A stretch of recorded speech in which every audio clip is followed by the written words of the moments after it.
Hello students, myself Yukti Pandya and welcome to my channel Yukti's Classroom. So in this channel we will prepare for the RPSC first grade commerce teacher exam. Okay, so firstly हम start करेंगे second paper से. So ये channel commerce students के लिए बहुत helpful रहेगा and हम कोशिश करेंगे कि हम हर सब्जेक्ट कवर करें, बट अभी के लिए हम इकोनॉमिक्स से स्टार्ट कर रहे हैं. ओके, सो फर्स्ट आप लोगों के दो पेपर होते हैं, first paper and second paper. First paper में आपके general knowledge, general studies, mathematics, statistics, psychologies, educational management, ये सब सब्जेक्ट होते हैं. एंड सेकेंड पेपर में आपकी सब्जेक्ट होती है. एंड सेकेंड पेपर में आपका सब्जेक्ट के बारे में आपसे पूछा जाता है. ओके, सो सेकेंड पेपर में भी आपके काफ़ी सारे सब्जेक्ट्स रहते हैं, जैसे कि economics, accountancy, cost accounting, pedagogy, ICT, statistics and auditing, ये सब सब्जेक्ट्स होते हैं. ओके, सो अभी इस चैनल पे हम स्टार्ट करेंगे इकोनॉमिक्स की सीरीज़. ओके, तो फर्स्ट हम इकोनॉमिक्स के बारे में सीखेंगे एंड हम कोशिश करेंगे कि साथ साथ मैं बाकी सब्जेक्ट्स भी आपको प्रिपेयर करवाने की कोशिश करूँगी. ओके, सो आज हम स्टार्ट करते हैं. तो हम फर्स्ट हमारा टॉपिक है इंट्रोडक्शन ऑफ इकोनॉमिक्स. ये एक सबसे बेसिक टॉपिक है to know about economics subjects. Okay, origin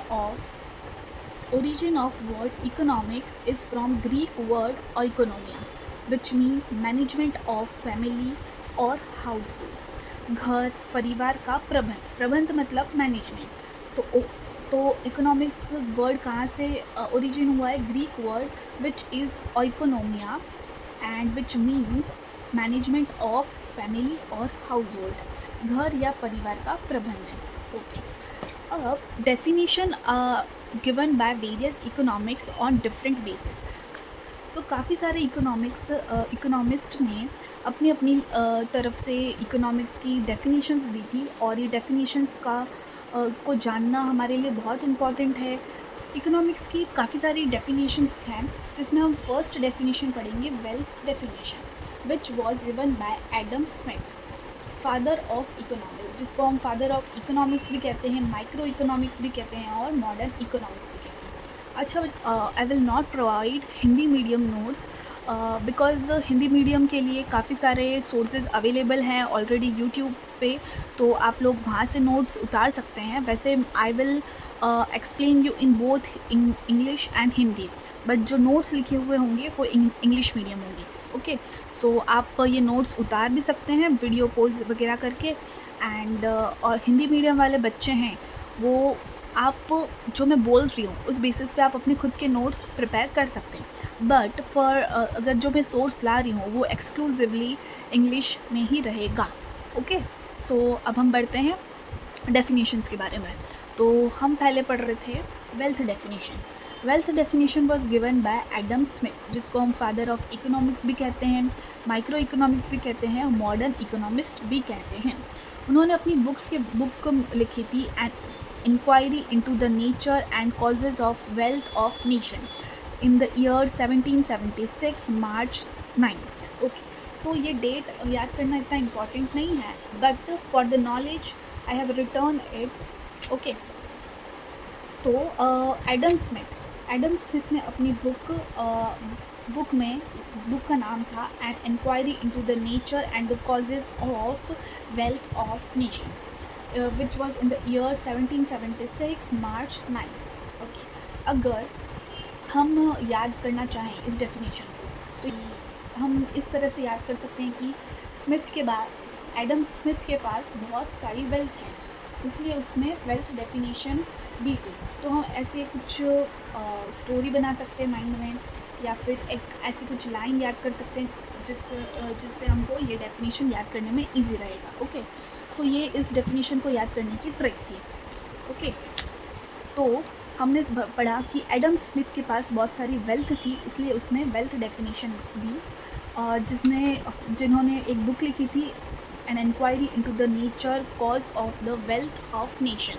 okay, he said that economics is the science of wealth. Adam Smith ने क्या किया क्या क्या कहा था? Science of wealth. इकोनॉमिक्स क्या है? एक साइंस ऑफ वेल्थ है, ठीक है। अब हम इसको इस तरह से याद कर सकते हैं कि एडम स्मिथ के पास बहुत सारी वेल्थ थी, उसने वेल्थ डेफिनेशन दी थी इकोनॉमिक्स के बारे में, एंड उसने कहा था economics is a science of wealth, ठीक है। अब एडम स्मिथ के साथ बहुत सारे अदर इकोनॉमिस्ट भी थे, जैसे कि J B. Say, N W. Senior, F A. Walker, Jevons etcetera. ये जो इकोनॉमिस्ट है वो आपको याद रखना ज़रूरी नहीं है, but for the sake of knowledge I have given you, and for the sake of knowledge I have given you, okay. So moving towards the next definition, which is welfare definition. Welfare definition was given by the Alfred Marshall. Wealth definition was given by the Alfred Marshall. उन्होंने book लिखी थी principles of economics in the 1890। उन्होंने कहा था economic is the science of well being, okay. Economics is the science of wealth. कर सकते हैं कि मार्शल ने एल्फ्रेड मार्शल को अपना वेल बीइंग और वेलफेयर बढ़ाना था, तो उसने इकोनॉमिक्स को एक डेफिनेशन दी जिसका नाम था welfare definition, and he said that economics as a science of well being, okay. So moving towards next definition, which is scarcity definition. Moving towards the next definition, which is scarcity definition, which was given by the Leon Robbins. किसने दी थी scarcity definition? Leon Robbins, जिसका book का नाम था an essay on the nature and the significance of economic science. 1931 year में थोड़ा confusion है, बहुत सारी बुक्स में अलग अलग ईयर दे रखा है, तो मैंने दोनों लिख दिए, ओके। हालांकि ईयर याद रखना इतना इम्पॉर्टेंट नहीं है, but for knowledge and concept building हम इसको लिख देते हैं, ठीक है। Then economic is the science of, then Lionel Robbins ने क्या बोला था? Economic is the science of choice making, okay. इन्होंने बोला था कि चॉइस मेकिंग। अब चॉइस मेकिंग क्या होता है कि हमें रोज़ हम क्या होता है, ओके, चॉइस मेकिंग क्या होता है कि हम रोज़मर्रा की ज़िंदगी में काफ़ी सारी डिसीजंस लेते हैं, कि जैसे कि हम चूज़ करते हैं कि मुझे पहले ब्रेकफास्ट कर लेना चाहिए या फिर मुझे पहले पढ़ाई कर लेनी चाहिए, ओके, एग्जाम्पल। तो हम ऐसा डिसीजन लेते हैं कि दो ऑप्शंस दे रखे हैं, उसमें से हमको एक ऑप्शन चूज़ करना है, जैसे या फिर हम कोई एक स्टेशनरी शॉप पे गए, तो वहाँ पर हमको दो पेन्स पसंद आए, एंड हमको अब उसमें चूज़ करना है कि मैं ये पेन लूँ या वो पेन लूँ। हालांकि ऐसा भी हो सकता है कि हम दोनों पेन ले सकते हैं, बट अगर इन केस अगर हमारे पास पैसे लिमिटेड हो तो हमको चूज़ करना पड़ेगा कि मुझे ये वाला पेन चाहिए या ये वाला पेन चाहिए, ओके। देन तो क्या होता है कि अब ये चॉइस मेकिंग हम क्यों करते हैं, तो यहाँ पर नेक्स्ट लाइन है वाई टू चूज़। हमको चूज़ क्यों करना पड़ता है? बिकॉज हमारे पास लिमिटेड रिसोर्सेज होते हैं, अनलिमिटेड वांट्स होती हैं, and alternative use of resources होते हैं। लिमिटेड रिसोर्स के बारे से मतलब है कि हमारे पास रिसोर्सेज बहुत लिमिटेड हैं, जिसको मतलब हमारे पास प्रकृति ने इतना लिमिट में हमको सोर्स दे रखा है, तो हमको उसी सोर्स से हमको काफ़ी सारी चीज़ें बनानी है, उसको यूज़ करना है और सस्टेनेबल डेवलपमेंट भी करना है, एंड आगे वाली पीढ़ियों के लिए बचाना भी है, ठीक है। तो हमको सेव भी करना है और यूज़ भी करना है, ठीक है। तो हमारे पास क्या है, एक तो लिमिटेड रिसोर्सेज हैं, अनलिमिटेड वांट से है कि हमारी इच्छाएं बहुत सारी हैं, अनलिमिटेड इच्छाएं हमारी। अब उसमें से हमको अब रिसोर्सेज हमारे पास लिमिटेड हैं, बट इच्छाएं हमारी अनलिमिटेड है। हमको ये होता है कि ये भी कर ले, वो भी कर ले, ये सारी चीज़ें होती हैं, okay. And alternative uses of resources, ठीक है। अब होता है जैसे कि हमारे पास अगर एक लकड़ी का ढेर पड़ा हुआ है, तो हमारे पास बहुत सारी चॉइसेस हैं कि अब हमारे पास वांट्स है, हमारे डिज़ायर के उस लकड़ी के ढेर से हम चेयर कुर्सी बनाएं, या फिर उस लकड़ी के उससे हम कोई शू रैक बनाएं। अब हमको ऐसी इच्छा है कि मुझे लकड़ी भी चाहिए, चेयर भी चाहिए, टेबल भी चाहिए, एक शू रैक भी चाहिए, या फिर एक स्टडी टेबल भी चाहिए। अब लकड़ी का ढेर तो हमारे पास क्या है कि लिमिटेड है, ठीक है। अब उसमें से हमको इच्छाएं हमारी बहुत सारी है कि हमको उस लकड़ी के ढेर से ये भी करना है, वो भी करना है, बट ऐसा पॉसिबल नहीं है, क्योंकि हमारे पास लकड़ी का ढेर क्या है, लिमिटेड है। और अल्टरनेटिव यूजेस ऑफ रिसोर्सेज से क्या मतलब है कि एक ही लकड़ी के ढेर से हम काफ़ी सारी चीज़ें यूज़ कर सकते हैं, या उस रिसोर्सेज को हम काफ़ी सारी जगह यूज़ कर सकते हैं। ओके, तो इसलिए हमको क्या करना पड़ता है, वाई टू चूज़ का ये आंसर है, क्योंकि लिमिटेड रिसोर्सेज हैं, अनलिमिटेड वांट्स है and alternative use of resources हैं। Robbins made economics as a positive science. Lionel Robbins ने क्या कहा था कि इकोनॉमिक एक पॉजिटिव साइंस है, और उन्होंने क्या कहा था, economic is a science of choice making. Okay, growth and development definition given by the Paul A Samuelson. किसने दी थी, ग्रोथ एंड डेवलपमेंट डेफिनेशन किसने दी थी, पॉल ए सैमुएल्सन, जिन्होंने बुक लिखी थी foundation of economics analyse in 1947। Okay, so Paul A Samuelson ने क्या दिया था, कौन सी डेफिनेशन दी थी, ग्रोथ एंड डेवलपमेंट डेफिनेशन, जिन्होंने बुक लिखी थी foundation of economics analyse 1947। Okay, then उन्होंने कहा था economics is the science of dynamic growth and development. अब इसको हम कैसे याद कर सकते हैं कि ग्रोथ एंड डेवलपमेंट डेफिनेशन है, वो दी थी पॉल ए सैमुएल्सन ने, और उन्होंने यही कहा था कि economics is a science of growth and development. मतलब इस डेफिनेशन में हमको अलग से कुछ याद करने का नीड नहीं लग रही है, ठीक है। अब है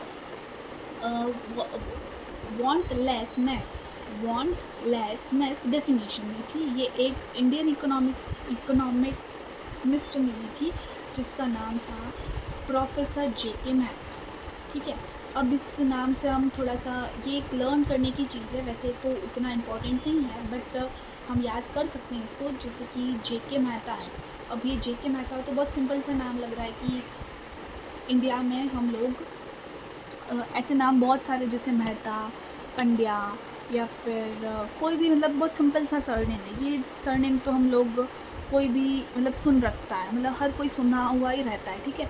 तो इस नाम से ही हमको पता चल जा रहा है कि ये इंडियन इकोनॉमी। नेक्स्ट हेडिंग है पॉजिटिव इकोनॉमिक्स और नॉर्मेटिव इकोनॉमिक्स, जिसको हम पॉजिटिव साइंस भी बोल सकते हैं और नॉर्मेटिव साइंस भी बोल सकते हैं, ठीक है। तो इसके बेसिस लिख रखे हैं और यहाँ पर इनका कंपैरिजन दे रखा है, ठीक है। रिलेटेड इकोनॉमिक्स में, पॉजिटिव इकोनॉमिक्स में रिलेटेड इकोनॉमिस्ट थे एडम स्मिथ। एडम स्मिथ ने क्या बोला था, economic as a science of, याद करो, Adam Smith is economic as a science of wealth कहा था उन्होंने, ठीक है। और लियोन रॉबिन्स ने क्या कहा था, economic as a positive science और इकोनॉमिक एज अ, उन्होंने दो स्टेटमेंट बोले थे इकोनॉमिक्स के बारे में। किसने, रॉबिन्स ने बोले थे economic as a science of choice making और economic as a positive science, ठीक है। तो पॉजिटिव इकोनॉमिक्स में कौन कौन आता है, एडम स्मिथ एंड रॉबिन्स, ठीक है। एंड नॉर्मेटिव इकोनॉमिक्स में आते हैं Marshall, Pigou and Hicks. Okay, then तो मार्शल ने कौन सी डेफिनेशन दी थी, इकोनॉमिक्स से कौन सी डेफिनेशन दी थी मार्शल ने, कौन सी, वेलफेयर डेफिनेशन, जिन्होंने कहा था economic as a science of well being, ठीक है। अब पॉजिटिव इकोनॉमिक्स में हम क्या पढ़ते हैं, एक्चुअल सिचुएशंस के बारे में पढ़ते हैं, जैसे कि एक्चुअल जो करंट सिचुएशन क्या है, जैसे कि कंट्री में अभी करंट सिचुएशन क्या है, वो किस में हम पढ़ते हैं, पॉजिटिव इकोनॉमिक्स या साइंस में पढ़ते हैं। और नॉर्मेटिव इकोनॉमिक्स में क्या पढ़ते हैं, आइडियल सिचुएशन, जैसे कि करंट सिचुएशन है कंट्री में कि प्रोटेस्ट हो रहा है दिल्ली जंतर मंतर में, ठीक है। और आइडियल सिचुएशन क्या होनी चाहिए थी कि प्रोटेस्ट नहीं होना चाहिए था, बट एक्चुअल सिचुएशन और आइडियल सिचुएशन बताती है नॉर्मेटिव इकोनॉमिक्स में, और एक्चुअल सिचुएशन है पॉजिटिव इकोनॉमिक्स में, ठीक है। रिप्लाई टू क्वेश्चन, मतलब पॉजिटिव इकोनॉमिक्स कौन से क्वेश्चंस का रिप्लाई देती है, व्हाट इज़ और व्हाट वाज। व्हाट इज़ में क्या आता है कि प्रेजेंट सिचुएशन क्या है, या फिर व्हाट वाज में क्या आता है कि पहले क्या सिचुएशन थी, ठीक है, अभी की सिचुएशन या पहले की सिचुएशन, ये प्रेजेंट या पास्ट की सिचुएशन कौन इकोनॉमिक्स में आती है, पॉजिटिव इकोनॉमिक्स में। और नॉर्मेटिव इकोनॉमिक्स में आती है व्हाट शुड बी किसके लिए यूज़ होता है, फ्यूचर के लिए। तो इसका मतलब, इससे ही हम पता लगा सकते हैं कि नॉर्मेटिव इकोनॉमिक्स में होता है व्हाट शुड मतलब आइडियल सिचुएशन, क्या सिचुएशन होनी चाहिए थी, और हम कह सकते हैं व्हाट शुड हैव बीन, क्या होना चाहिए था, ठीक है। देन वैल्यू जजमेंट कौन देता है, normative economics, but positive economics में वैल्यू जजमेंट नहीं दिया जाता है, वो सिर्फ क्या बताता है कि अभी की सिचुएशन क्या है, और आइडियल सिचुएशन में क्या है, वैल्यू जजमेंट, हाँ, नॉर्मेटिव इकोनॉमिक्स बताती है आइडियल सिचुएशन, और वो एक वैल्यू जजमेंट भी पास करती है कि अब जो अब एक्चुअल जो सिचुएशन है उसको हम क्या इम्प्रूवमेंट कर सकते हैं, क्या उसको चेंजेस ला सकते हैं कि ताकि हम आइडियल सिचुएशन पे जा सकें, ठीक है। ओके, तो next topic is part of economics, जिसमें दो अप्रोचेज आते हैं, एक तो ट्रेडिशनल अप्रोच है और एक मॉडर्न अप्रोच है, ठीक है। तो ट्रेडिशनल अप्रोच में क्या था कि हम प्रोडक्शन कैसे करें, हम प्रोडक्शन कैसे करें, डिस्ट्रीब्यूशन कैसे करें, एक्सचेंज कैसे करें, या कंजप्शन कैसे करें। तो इकोनॉमिक्स का जो ट्रेडिशनल अप्रोच था वो ये है, चार पिलर्स हैं, production, consumption, production, exchange and distribution, इसके सीक्वेंस चेंज हो सकती है, ठीक है। देन मॉडर्न अप्रोच में क्या, मॉडर्न अप्रोच के इकोनॉमिक्स में क्या आता है, micro economics and macro economics. वैसे माइक्रो का मतलब होता है स्मॉल एंड मैक्रो का मतलब होता है लार्ज, ठीक है। तो इसके बारे में हम और अभी डिटेल में पढ़ने वाले हैं नीचे। Then Ragnar Frisch use the term micro economics and macro economics first in the year 1933, ठीक है। अब हम माइक्रो इकोनॉमिक्स और मैक्रो इकोनॉमिक्स के बारे में पढ़ेंगे और इनका डिफरेंशिएशन भी पढ़ेंगे कि इसमें क्या क्या इंक्लूड होता है, क्या नहीं होता है। तो इकोनॉमिक्स के माइक्रो इकोनॉमिक्स और मैक्रो इकोनॉमिक्स दो इकोनॉमिक्स के पार्ट हैं, तो इसके बारे में हम और डिटेल में पढ़ते हैं, ठीक है। माइक्रो इकोनॉमिक्स ग्रीक वर्ड के मिक्रोज वर्ड से आया, MIKROS, मिक्रोज, जिसका मीनिंग होता है स्मॉल।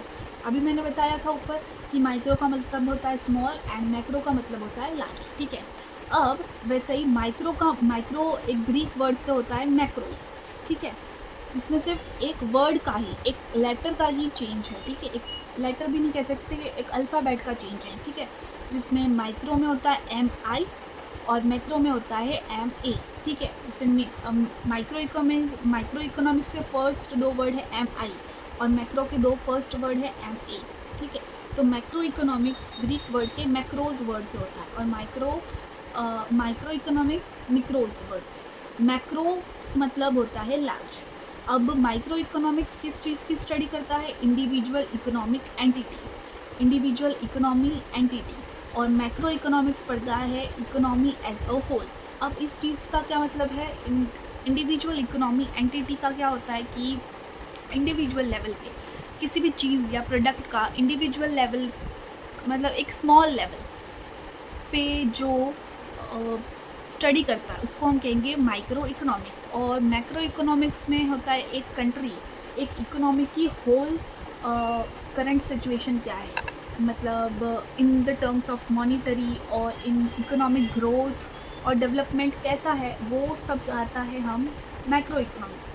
तो हम मैक्रो इकोनॉमिक्स में कंट्री के बारे में पढ़ते हैं और माइक्रो इकोनॉमिक्स में एक इंडिविजुअल इकोनॉमी एंटिटी, मतलब एक कंट्री की इंडिविजुअल एंटिटी या बिज़नेस के बारे में हम स्टडी करते हैं कि एक बिज़नेस कैसे चलता है, इसके डिमांड एंड सप्लाई कैसे होते हैं, प्राइस कैसे डिसाइड होती है, और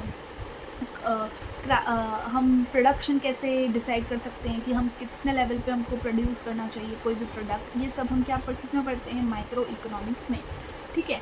अब माइक्रो इकोनॉमिक्स का एग्जांपल है individual demand and individual supply. तो इसका मतलब कैसे कह सकते हैं कि एक पर्सन है या एक इंडिविजुअल है, वो कब डिमांड अपनी हाई करेगा, कब अपनी सप्लाई, या फिर सप्लाई जैसे कि कोई एक इंडिविजुअल प्रोड्यूसर है वो कब अपनी सप्लाई हाई करेगा, कब अपनी सप्लाई डाउन करेगा। तो ये सब हम पढ़ते हैं माइक्रो इकोनॉमिक्स में। वैसे ही हम मैक्रो इकोनॉमिक्स के एग्जांपल देखें तो aggregate demand, aggregate supply, poverty, national income, price level. तो इसमें आता है कि कंट्री में एग्रीगेट एवरेज डिमांड क्या है किसी प्रोडक्ट को लेके या फिर किसी सर्विस को लेके। तो एग्रीगेट डिमांड या सप्लाई मतलब एक पूरी कंट्री में पढ़ेंगे, और ये कब पढ़ेंगे, ये एक इंडिविजुअल लेवल पर पढ़ेंगे। ये कंट्री में हो गया, ये इंडिविजुअल हो गया, ये माइक्रो इकोनॉमिक्स, ये मैक्रो इकोनॉमिक्स। ओके, तो अब कंट्री की नेशनल इनकम कैसे डिसाइड होती है, क्या क्या कैसे निकाली जाती है, ये एक टॉपिक है अभी हमारे इस RPSC first grade second sorry RPSC first grade commerce student में एक इकोनॉमिक्स का ये एक टॉपिक है, नेशनल इनकम। बहुत अच्छा टॉपिक है एंड बहुत इंपॉर्टेंट टॉपिक है जिसको हम आगे कवर करेंगे, ठीक है। दैन प्राइस लेवल के बारे में, जो प्राइस लेवल किस डिसाइड मतलब होती है, कैसे डिसाइड होती है पूरी कंट्री के लिए, वो सब हम माइक्रो इकोनॉमिक्स में पढ़ेंगे, ठीक है। कंसर्न विद द थ्योरी, तो माइक्रो इकोनॉमिक्स से कौन कौन सी थ्योरी पे कंसर्न होता है? Consumer behaviour, production, producing price, factor pricing, economic welfare, it is a part of micro economics. Economic welfare के का जो इंक्लूड होता है वो माइक्रो इकोनॉमिक्स में होता है, ठीक है। अब माइक्रो इकोनॉमिक्स में हम पढ़ेंगे national income, income and employment, trade cycle, economic growth, international trade etcetera. Equilibrium analyse में पार्शली इक्विलिब्रियम एनालाइज करता है और ये जनरल एनालाइज करता है। जनरल एनालाइज में कि पूरी कंट्री की जो पॉपुलेशन है उस बेसिस पूरी पॉपुलेशन के बारे में जनरल एनालाइज करता है, और ये पार्शली एनालाइज करता है आंशिक, जिसको हम कहते हैं आंशिक। पर कैपिटा इनकम जो इंक्लूड होता है macro economics, because per capita income is the average of total income of population. Per capita income national income में एक वर्ड आता है जिसको हम आगे डिस्कस करेंगे, जिसका ओके। सो नेक्स्ट हेडिंग है टाइप्स ऑफ इकोनॉमिक्स। इकोनॉमिक्स को हमको और डिटेल में पढ़ने के लिए हमको टाइप्स ऑफ इकोनॉमिक्स के बारे में भी जानना ज़रूरी है, ठीक है। अब दो टाइप्स की इकोनॉमी होती है एक कंट्री में, जिसको जो होता है capital economy and social economy, ठीक है। तो अब असेट्स एंड ओनरशिप क्या होती है? असेट्स एंड ओनरशिप में क्या होता है? प्राइवेट इंडिविजुअल्स होते हैं। कैपिटल मतलब प्राइवेट, इंडिविजुअल लेवल पे जो हम इकोनॉमी क्रिएट करते हैं या इकोनॉमी में हम जो भी कंट्रीब्यूट करते हैं इंडिविजुअल लेवल पे या प्राइवेट इंडिविजुअल्स, जैसे कोई भी इकोनॉमी में जो कंट्रीब्यूट करते हैं उसको हम बोलेंगे capital economy. And social economy जो गवर्नमेंट चलाती है, ठीक है, वो सोशल इकोनॉमी होती है। Then objective of private economy, profit maximisation. एक प्राइवेट इकोनॉमी का क्या ऑब्जेक्टिव होता है? प्रॉफिट मैक्सिमाइजेशन में ज़्यादा से ज़्यादा पैसे कमाओ, प्रॉफिट कमाओ, ये एक ऑब्जेक्टिव होता है प्राइवेट इंडिविजुअल्स का, ओके। एंड देन सोशल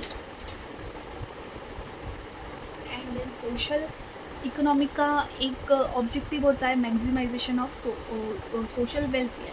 कैसे एक कंट्री का मैक्सिमम सोशल वेलफेयर हो, मतलब एक कंट्री एज ए कंट्री हम कैसे आगे बढ़ें या कैसे डेवलप करें, ये एक सोशल इकोनॉमी का ऑब्जेक्टिव होता है। कैपिटल इकोनॉमी होती है प्राइवेट इंडिविजुअल्स की एंड सोशल इकोनॉमी होती है सोशल इकोनॉमी होती है गवर्नमेंट का, ठीक है। एंड देन होता है price prices determined by market forces and government, and here in social economy it is decided by the government. and market forces का मतलब होता है कि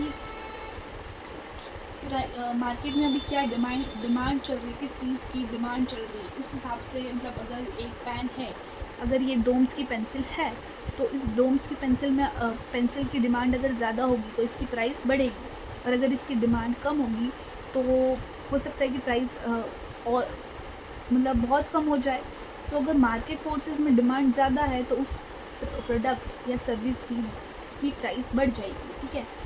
और वैसे ही अगर सोशल इकोनॉमी में देखा जाए तो गवर्नमेंट डिसाइड करती है कि हम ये कौन सी प्राइस पे देंगे, वहाँ पर मार्केट फोर्सेस काम नहीं करते हैं।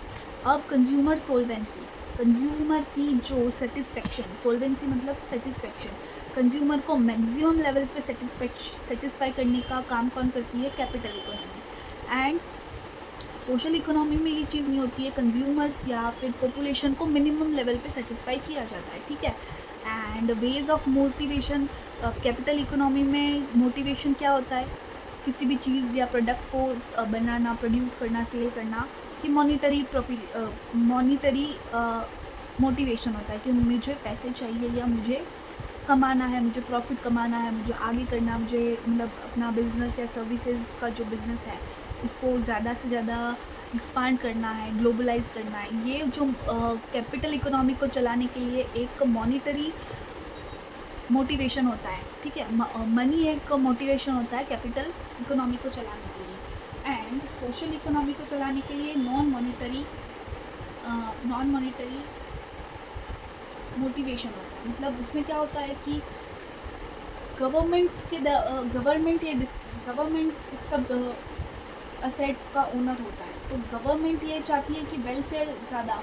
उनको मेरी ऑब्जेक्टिव्स के लिए वो काम नहीं करती है, वो सिर्फ और सिर्फ पॉपुलेशन के वेलफेयर के लिए काम करती है। तो उनके लिए मॉनिटरी मोटिवेशन नहीं होता, ये एक सेकेंडरी टर्म हो जाता है उनके लिए। पर प्राइमरी जो मोटिवेशन होता है गवर्नमेंट इकोनॉमी का, वो होता है नॉन मॉनिटरी, ठीक है। एंड इनकम इनइक्वलिटी प्रेजेंट होती है, income inequality in capital economy present होती है और सोशल इकोनॉमी में नॉट प्रेजेंट। कैसे, इसको हम और डिटेल में पढ़ते हैं।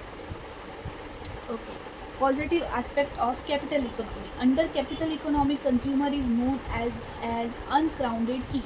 कैपिटल इकोनॉमी में क्या होता है कि कंज्यूमर को एक अनक्राउंडेड किंग की तरह ट्रीट किया जाता है, कि जो कस्टमर को मैक्सिमम लेवल पे सेटिस्फाई कर सके और कंज्यूमर को जिस लेवल पे या जिस प्राइस रेंज में वो प्रोडक्ट और सर्विसेज चाहिए, तो वो उस हिसाब से डिज़ाइन करते हैं कोई भी अपनी प्रोडक्ट या सर्विसेज रहता है। और इसका नेगेटिव एस्पेक्ट होता है कि rich get richer and poor get और remain poor. Income inequality capital economy में रहती है। और सोशल इकोनॉमी अगर हो तो उसमें होता है कि इनकम इनइक्वलिटी नहीं रहती है, बिकॉज गवर्नमेंट का जो ऑब्जेक्टिव है वो है maximisation of social welfare. And negative aspect है कंज्यूमर सॉल्वेंसी इज नेग्लेक्टेड और ज़ीरो और मिनिमम। कंज्यूमर सॉल्वेंसी का है कंज्यूमर को बहुत मिनिमम लेवल पे सेटिस्फाई करती है कौन, सोशल इकोनॉमी, ठीक है। अब आज के टॉपिक जो इंट्रोडक्शन ऑफ इकोनॉमिक्स का टॉपिक है, उसमें जो लास्ट हेडिंग है वो है सेंट्रल प्रॉब्लम ऑफ इकोनॉमी। एक इकोनॉमी में क्या क्या प्रॉब्लम्स रहती हैं। Main problem of economy, problem of choice is divided into 3 parts, ठीक है। मेन प्रॉब्लम्स क्या रहती है जिसको हमने आगे भी डिटेल में डिस्कस किया है, वो है limited resources, unlimited wants, alternative use of resources. I think इसको और एक्सप्लेन करने की ज़रूरत नहीं है फॉर द रिवीजन पर्पस, ठीक है। Problems of choice is divided into 3 parts. अगर हमको प्रॉब्लम ऑफ चॉइस मतलब अगर हम कोई भी एक चीज़ प्रोड्यूस करते हैं तो उसमें भी एक प्रॉब्लम ऑफ चॉइस रहती है, जैसे कि what to produce, how to produce and for whom to produce. What to produce कि हमको क्या क्या प्रोड्यूस करना चाहिए, हाउ टू प्रोड्यूस में आता है कि हमको कैसे प्रोड्यूस करना चाहिए, and for whom to produce है का मतलब है कि हम एक इकोनॉमी के कौन से सेक्टर के लिए प्रोड्यूस करना चाहते हैं, जिसको हम और डिटेल में जानते हैं, जैसे कि problem, what to produce, how to produce and for whom to produce. Related what to produce है एलोकेशन ऑफ रिसोर्सेज, जैसे कि हमने पढ़ा था कि हमारे पास लिमिटेड रिसोर्सेज हैं, तो एलोकेशन ऑफ रिसोर्सेज का मतलब होता है कि हमारे पास जो लिमिटेड रिसोर्सेज हैं उसको हम कैसे अलोकेट करें कि वो फुल्ली यूटिलाइज भी हो जाएं और इकोनॉमिक ग्रोथ में भी उसको कंट्रीब्यूशन हो, ठीक है। हाउ टू प्रोड्यूस में होता है कि ये आपको समझ आ गया होगा आई थिंक, कि व्हाट टू प्रोड्यूस का मतलब है एलोकेशन ऑफ रिसोर्सेज हमारे पास लिमिटेड हैं, तो अब उसको हम किस तरह से यूज़ करें कि उसका फुल्ली यूटिलाइजेशन हो और हमारी सेटिस्फेक्शन लेवल भी हमको मिले, ठीक है। What to produce, allocation of resources. How to produce, choice of technique. L means labour intensive और के मीन्स कैपिटल इंटेंसिव, ठीक है। अब चॉइस हाउ टू प्रोड्यूस में आता है कि हमारे पास जो रिसोर्सेज हैं, अगर हमने अलोकेशन ऑफ रिसोर्सेज कर दिया है, अगर हमने सोचा कि हमको क्या बनाना, हाँ ठीक है, वो वुड वाला हम एग्जांपल फिर से लेते हैं कि हमारे पास एक वुड का गट्टा है, तो वुड के गट्टे को हमने सोचा कि चलो हम उसको हम स्टडी टेबल और एक चेयर बनाएंगे, स्टडी टेबल और एक चेयर का सेट बनाएंगे। तो एलोकेशन ऑफ रिसोर्सेज हमने डिसाइड कर दिया, व्हाट टू प्रोड्यूस ये हमने डिसाइड कर दिया, व्हाट टू प्रोड्यूस और हाउ टू प्रोड्यूस। अब हम डिसाइड करेंगे कि चॉइस ऑफ टेक्निक, या तो हम खुद या तो हम एक मशीन के थ्रू उसको एक मशीन में डालें और वो मशीन एक स्टडी टेबल या चेयर बना के दे, मतलब मतलब कैपिटल इंटेंसिव, ठीक है। कैपिटल इंटेंसिव में आता है कि एक मशीन के थ्रू काम किया जाता है, तो अगर हम वो लकड़ी का गट्टा एक मशीन के अंदर डालेंगे और उसने हमको प्रिपेयर करके दी एक स्टडी टेबल और चेयर, तो वो हो जाएगा एक कैपिटल इंटेंसिव, मतलब हमको कैपिटल डालना है, हमारी मनी है जो हमारे पास कैपिटल है उसको हम मशीनरी खरीदने में इन्वेस्ट करेंगे और मशीन के थ्रू हम अपना स्टडी टेबल या प्रोडक्ट या कुछ भी, जैसे कुछ भी प्रोडक्ट हो वो हम कैपिटल मशीन के थ्रू अगर प्रोड्यूस करेंगे तो उसको हम कहेंगे कैपिटल इंटेंसिव। और एक लेबर इंटेंसिव होता है। लेबर इंटेंसिव में होता है कि हम एक लेबर, एक मेड मतलब एक जो पर्सन है उसके थ्रू अगर हम कोई भी चीज़ प्रोड्यूस करवाते हैं तो वो होता है लेबर इंटेंसिव, ठीक है। तो अब हाउ टू प्रोड्यूस में होगा कि हम चूज़ करें कि हमको लेबर से काम करवाना है या फिर हम कैपिटल या फिर मशीनरी इंटेंसिव से काम करें, ठीक है। तो हमने पढ़ा व्हाट टू प्रोड्यूस हो गया, हमने डिसाइड किया कि हमको क्या पढ़ाना है। अब हाउ टू प्रोड्यूस हमको कैसे बनाना है, मतलब लेबर से बनवाना है या मशीनरी से बनवाना है, ये हमने डिसाइड कर दिया। अब for whom to produce, distribution of income, it means to produce for which class of society like poor, middle class or luxury class। for whom to produce में होता है कि हमको किसके लिए, सोसाइटी के कौन से सेक्टर के लिए हमको वो चीज़ प्रोड्यूस करनी है, प्रोडक्ट या सर्विसेज, ठीक है। अगर हम डिसाइड करते हैं कि हमको लग्जरी स्टडी टेबल या फिर चेयर बनाने, तो हो सकता है कि हम जो रिच पीपल है उनके लिए ही वर्क करें, या फिर हम डिसाइड करें कि हम मिडिल क्लास लोगों के लिए जो बजट में हो सके वैसे स्टडी टेबल या चेयर बनाएंगे।